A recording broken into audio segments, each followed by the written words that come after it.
Alright guys, so in today's video we are going to be swapping the oil cap filler, the stock one, for the VTTO oil cap breather. So what this is going to do, since there's a ball bearing in here, anytime the crankcase builds up any excess pressure, it's going to open up that ball bearing inside and let out any of that pressure that builds up. What's dangerous with that is with that pressure, that can cause, your valve cover to break. It can pop out your front or rear main seal. So really you don't want your crankcase to see any, boost leaking into it. Having an external PCV system can really as of right now, I only have the hot side catch can, not the vacuum side, so I am susceptible to that happening. My rear main actually already is leaking, so I'm gonna have to be tackling that soon. So really this is just gonna help any, in the future when I do repair that, to not leak again. To remove this, this would be like the locked position. You're gonna move it to the unlocked position and open it up. You'll see that there's two arrows. You probably can't see that one in the... right there. So that arrow lining up with that arrow, you're going to take a flathead and just pry up on this on all four sides, and then it'll pop right off. Alright, so that ended up being kind of a pain in the ass. Basically what I ended up doing is, once you line up those arrows, you're going to want to take like a big flathead and just pry up on each four corners.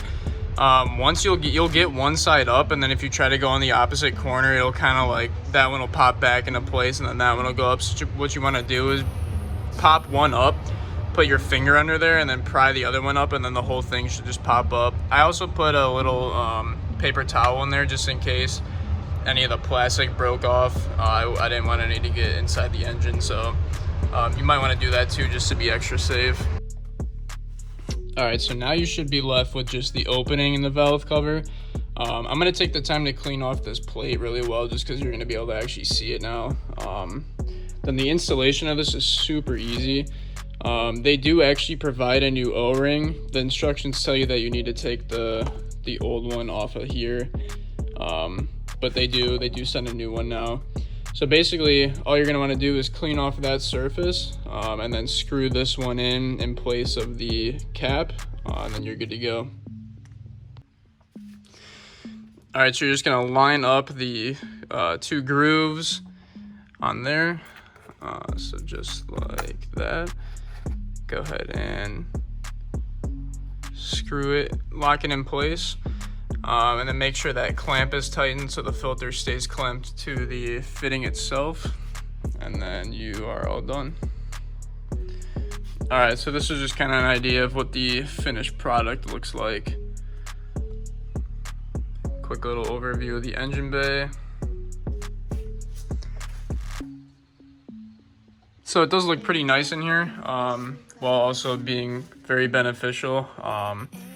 Especially if you're single turbo, but really for anyone, this is a big N54 problem. The extra pressure in the crankcase will eventually wear down on the front and rear main seals. Like I said in the beginning, my rear main is already leaking a lot, so I'm going to be after replacing that. But this was a big preventative maintenance kind of thing to help stop that. Alright guys, so yeah, let us know if you liked the video, and subscribe for more. We'll be making plenty of videos in the future.